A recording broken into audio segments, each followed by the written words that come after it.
ஆத்மா நமஸ்தே to all. இந்த tarot ரீடிங்கில் நம்ம பார்க்க போகிறது மூன்றாம் நபருடைய தற்போதைய நிலை எப்படி இருக்கு. உங்களை வேணான்னு சொல்லிட்டு போன உங்கள் நபர் இப்போ உங்களை நினச்சி வருத்தப்படுறாங்களா இல்லையா? மூன்றாம் நபருக்கும் உங்கள் நபருக்கும் இடையில இப்போ இந்த ரிலேஷன்ஷிப் எப்படி இருக்குது அதை பற்றிலாம் டீட்டெயில்டாக பார்க்க போகிறோம். உங்ககிட்ட உங்கள் நபர் வருவாங்களா, பேசுவாங்களா, இதையும் இதில் செக் பண்ணிடலாம். இந்த கார்டு எனர்ஜி கூட கனெக்ட் ஆகுறதுக்காக கமெண்டில் தேர்ட் பார்ட்டி அப்படின்னு கமெண்ட் பண்ணுங்கள். இந்த கார்டு எனர்ஜி கூட கனெக்ட் ஆயிடுவீங்க. நம்ம சேனலுக்கு நீங்கள் இதான் ஃபஸ்ட் டைம் வரீங்கன்னா மறக்காமல் சப்ஸ்கிரைப் பண்ணிக்கோங்க. பக்கத்தில் இருக்கக்கூடிய பெல் பட்டனையும் கிளிக் பண்ணிக்கோங்க. அப்போ தான் நான் போடக்கூடிய வீடியோஸ் எல்லாமே உடனுக்குடன் உங்களுக்கு நோட்டிஃபிகேஷனில் வந்துக்கிட்டே இருக்கும். உங்களுக்கு எங்கிட்ட பர்சனலாக கிளாஸஸ் எடுத்துக்கணும் அல்லது உங்களுக்கு பர்சனல் டேரோ கார்ட் ரீடிங் தேவைப்பட்டுச்சுன்னா இன்ஸ்டா அல்லது மெயிலில் காண்டாக்ட் பண்ணுங்கள். டீட்டெயில்ஸ் எல்லாமே உங்களுக்கு வீடியோ ஸ்க்ரீனில் வந்திருக்கும், செக் பண்ணிக்கோங்க. இப்போ இந்த ரீடிங்கில் நம்ம போகலாம். உங்கள் பர்சனுடைய கரண்ட் சிச்சுவேஷன் நம்ம பார்க்குறப்போ உங்கள் நபர் அந்த மூன்றாம் நபர்கிட்ட பேசிட்டு தான் இருக்காங்க. சரியா? மூன்றாம் நபர்கிட்டையும் பேசுகிறாங்க, உங்ககிட்டையும் பேசுகிறாங்க. உங்ககிட்ட பேசுகிறது அப்படின்னா உங்களுக்காக கொஞ்ச நேரம் பேசினாங்க அப்படின்னா அந்த மூன்றாம் நபருக்கு தான் அதிக டைம் உங்கள் நபர் ஸ்பெண்ட் பண்ணுறாங்க. இங்கே எமோஷ்னல் ஃபீலிங்னு பார்க்குறப்போ உங்களை விடையுமே அவங்க மேலே தான் அதிகமான எமோஷ்னல் ஃபீலிங் உங்கள் பர்சன் வச்சுருக்காங்க. இப்போ உங்கள் பர்சன் எப்படி இருக்காங்கன்னா முடிவெடுக்க முடியாத ஒரு சிச்சுவேஷனில் இருக்காங்க. சரியா? அதாவது இப்போ உங்கள் பர்சன் ரொம்ப ரொம்ப லாக் ஆகிட்டாங்க.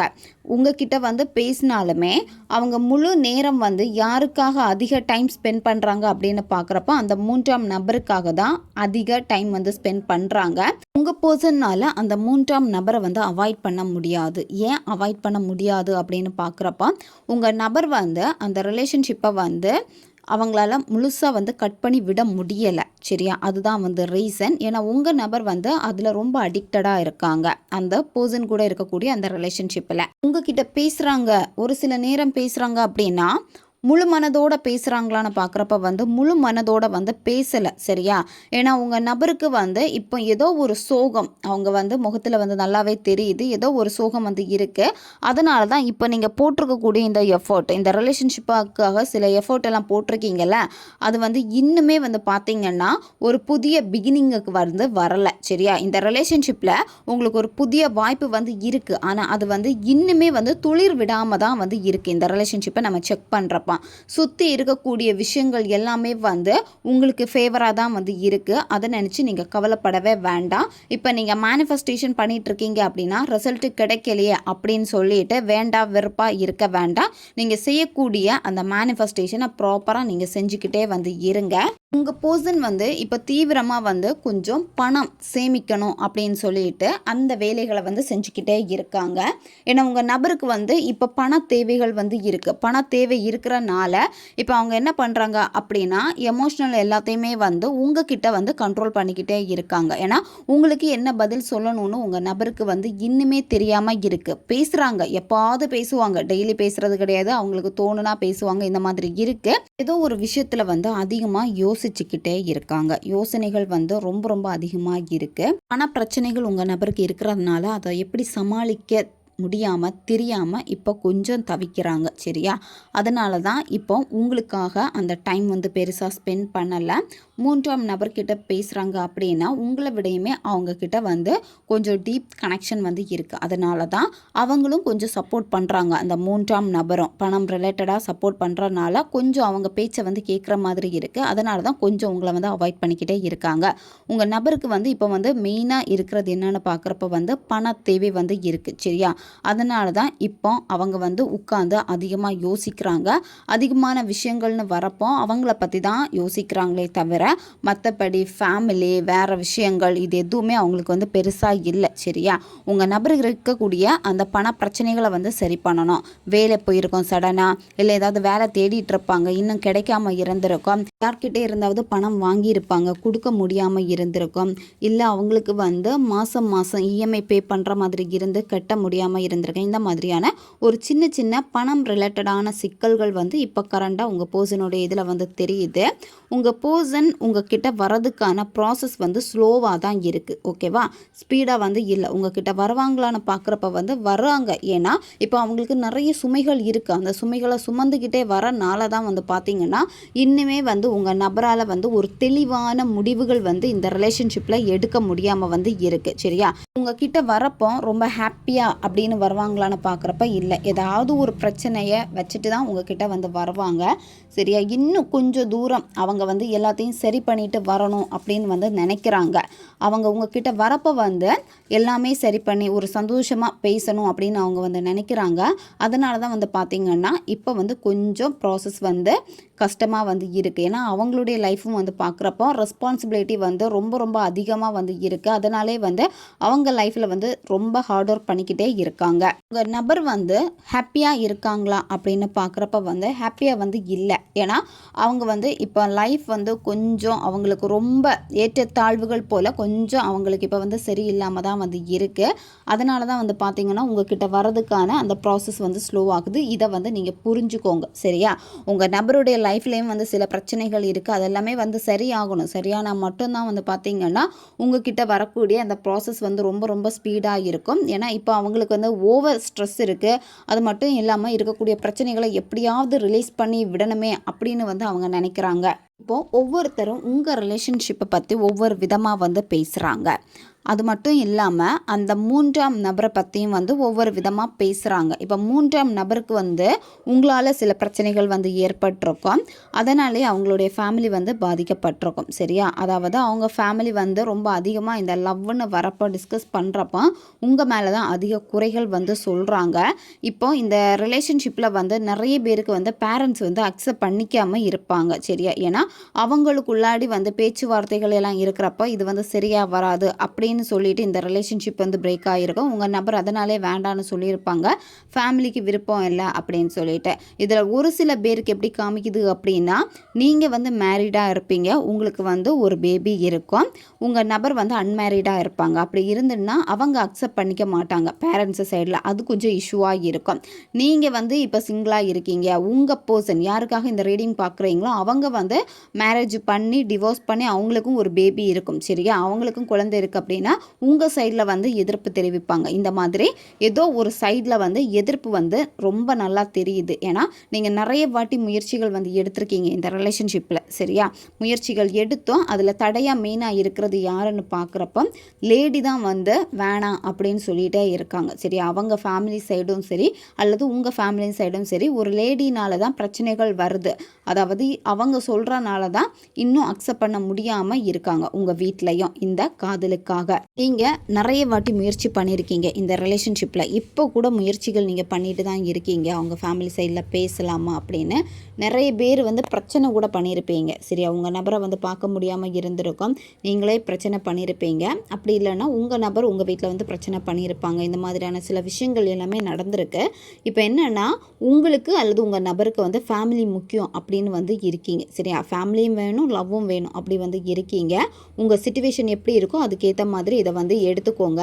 ஏன்னா இங்கே செக் பண்ணுறப்ப வந்து பார்த்திங்கன்னா பண விஷயங்களில் வந்து ரொம்ப ரொம்ப அடி வாங்கிக்கிட்டே இருக்குது. சரியா, ஸ்டேட்டஸ் ரிலேட்டட் இஷ்யூவாக இருக்கும். ஸோ இந்த மாதிரியான நிறைய விஷயங்கள் வந்து பார்க்குறாங்க. ஃபேமிலின்னு வரப்போ மற்றவங்க என்ன பேசுவாங்க அப்படின்னு கூட வந்து இப்போ நினைக்கிறாங்க. அதிகமான சில பிரச்சனைகள் போயிட்டு இப்போ கொஞ்சம் அப்படியே அமர்ந்திருக்கு. அதாவது கொஞ்சம் அமைதியான ஒரு சூழ்நிலை வந்து இப்போ வந்து தெரியுது. நீங்கள் இதை நினச்சி கவலைப்பட வேண்டாம். உங்கள் வாழ்க்கையில் வந்து செக் பண்ணுறப்போ உங்கள் முன்னாடி ஒரு வழிகாட்டக்கூடிய ஒரு நபர் வந்து இருக்கிறாங்க. சரியா, பிரபஞ்சம் உங்களுக்கு வந்து வழிகாட்டுறாங்க. பிரபஞ்சம் டைரெக்டாக வந்து வழிகாட்டுவாங்களான்னு பார்க்குறப்ப இல்லை, ஏதோ ஒரு நபர் மூலமாக உங்கள் ரிலேஷன்ஷிப்புக்கு வந்து வழிகாட்டுவாங்க. இப்போது நீங்கள் வந்து ரொம்ப அமைதியாக இருக்கீங்க. அந்த அமைதி வந்து எப்படி இருக்குன்னா ஒரு சோகத்தை வந்து குறிக்குது. சரியா, நீங்களும் சோகமாக இருக்கீங்க. நிறைய எஃபோர்ட் போட்டு பார்த்தீங்க, அழுது பார்த்தீங்க, புரண்டு பார்த்தீங்க, எதுவுமே வேலைக்கு ஆகலை அப்படின்னு இருக்கிறப்போ உங்களுடைய எமோஷ்னல் எல்லாம் இப்போ எப்படி இருக்குது அப்படின்னா மனசு வந்து ரொம்ப சுமைகளை சுமந்து ஒரு பாரத்தை தாங்க முடியாமல் எப்போவுமே மனசு ஒரு பாரமாக இருக்கும் தெரியுமா, அந்த மாதிரி இருக்கீங்க. சரியா, இப்போ சரியாக சாப்பிட முடியாமல் உடம்புல தெம்பு இல்லாமல் கூட நீங்கள் நிற்பீங்க. ரொம்ப இதுக்கே நினச்சி ஓவர் திங்க் பண்ணி நீங்கள் ரொம்ப வீக்கான மாதிரியும் வந்து இங்கே தெரியுது. இந்த எமோஷ்னலை கடந்து நீங்கள் ஒரு ஸ்டெப் முன்னாடி வைங்க. சரியா? முன்னாடி வைக்கிறப்ப வந்து உங்களுக்கு வழிகாட்டுதல் வந்து இருக்குது. யூனிவர்ஸுடைய வழிகாட்டுதல் வந்து இங்கே தெளிவாக தெரியுது. கொஞ்சம் நீங்கள் கோயிலுக்கெல்லாம் போயிட்டு வாங்க, கொஞ்சம் ஸ்பிரிச்சுவலாக அதிகமாக நீங்கள் கனெக்டடாக வந்து இருங்க. நீங்கள் இப்போ ரொம்ப நான் வந்து லோன்லி ஆகிட்டேனே, என்னை எல்லாருமே வந்து தனிமைப்படுத்திட்டாங்களே, இப்போ யாருமே இல்லாமல் தனியாக நிற்கிறேன் அப்படின்னு வந்து நீங்கள் நினைக்கிறீங்க. இந்த மாதிரி நினைக்க வேண்டாம். சரியா? உங்கள் மனசே வந்து நிச்சயமாக வந்து ஒரு கைடன்ஸை வந்து உங்களுக்கு கொடுக்கும். அதனால் மன அமைதியை முதல்ல கொண்டு வாங்க. மெடிடேஷன் அதிகமாக நீங்கள் பண்ணுங்க. சரியா? தேவையில்லாமல் குழப்பவே வேண்டாம். நீங்கள் தேவையில்லாத குழப்பங்கள் வரப்போ தான் வந்து பார்த்தீங்கன்னா ரொம்ப சஃபர் ஆகிக்கிட்டே நீங்கள் வந்து இருக்கீங்க. உங்கள் வாழ்க்கையில் நடந்த விஷயங்களை எல்லாமே வந்து நீங்கள் மன்னிக்கணும், மறக்கணும். சரியா? இப்போ நீங்கள் வந்து இதிலே ஒரு கேள்வி கேட்பீங்க, அவங்க பண்ண துரோகத்தை வந்து நான் எப்படி வந்து மறக்க முடியும், எப்படி மன்னிக்க முடியும் அப்படின்னு சொல்லிட்டு. மன்னிப்பு தன்மை இருந்தால் மட்டும்தான் உங்களால் அடுத்த கட்டத்துக்கு மூவ் ஆக முடியும். சரியா? நீங்கள் உங்கள் நபரை வந்து மன்னிச்சுக்கோங்க, 3ஆம் நபரை நீங்கள் மன்னிச்சுக்கோங்க. நீங்கள் யாரையுமே வந்து ஜட்ஜ் பண்ண வேண்டாம். சரியா? அவங்க வந்து உங்களை வந்து வேறு விதமாக ஜட்ஜ் பண்ணியிருக்கலாம், நிறைய கஷ்டங்கள் வந்து கொடுத்துருக்கலாம். இதை நினச்சி நீங்கள் கவலைப்படவே வேண்டாம். நீங்கள் எல்லாத்தையுமே மன்னிச்சிருங்க. மன்னிக்கிறப்ப வந்து திரும்ப வந்து இந்த ரிலேஷன்ஷிப்பில் வந்து ஒரு வாய்ப்பு வந்து உங்களுக்கு கிடைக்கும். நம்ம ஃபஸ்ட்டு பார்த்தோம் பார்த்தீங்களா, ரொம்ப ஸ்லோவாக இருக்குது, உங்ககிட்ட வருவாங்க, ஆனால் ப்ராசஸ் வந்து ரொம்ப ஸ்லோவாக இருக்குது அப்படின்னு. அதனால் நீங்கள் வந்து முதல்ல உங்கள் நபரை மன்னிங்க. உங்கள் நபர் பற்றி நினைக்கக்கூடிய எண்ணங்கள் எல்லாத்தையும் நீங்கள் மாற்றிக்கோங்க. நீங்கள் அந்த மாதிரியான ஒரு எனர்ஜியை உங்கள் நபருக்கு வந்து கொடுக்குறப்ப வந்து எல்லாமே இங்கே சரியாகும். இந்த ஹார்ட் பிரேக்னால் வந்து நீங்கள் ரொம்ப ரொம்ப ரொம்ப சஃபர் ஆகி போயிருக்கீங்க. ஏன்னா ஒரு வாட்டி இல்லை, நிறைய வாட்டி திருப்பி காயப்பட்டிருக்கீங்க. ஒவ்வொரு ரிலேஷன்ஷிப்பை நம்பி நான் தானே வந்து இவ்வளோ கஷ்டப்படுறேன் அப்படின்னே உங்களுக்கு வந்து மனசு வந்து நினைக்க ஆரம்பிச்சிடுச்சு. அதனால தான் எமோஷ்னல் பெயின் வந்து உங்களுக்கு வந்து அதிகமாக வந்து இருக்குது. உங்கள் பர்சன்கிட்ட பேசினா கூட அவங்க வந்து உங்களை ஹர்ட் பண்ணுவாங்க. ஹர்ட் ஆக உங்களுக்கு எப்படி இருக்குன்னா, எல்லாத்தையுமே வந்து இழந்துட்டேனே அப்படிங்கிற ஒரு டிப்ரெஷனில் நீங்கள் போகிறீங்க. இந்த மாதிரியான சூழ்நிலைகளும் வந்து இங்கே காமிக்குது. அதனால் முதல்ல மன அமைதி வந்து எடுத்துக்கோங்க. சரியா? மன அமைதி ஆகணும், மெடிடேஷன் பண்ணுங்கள்.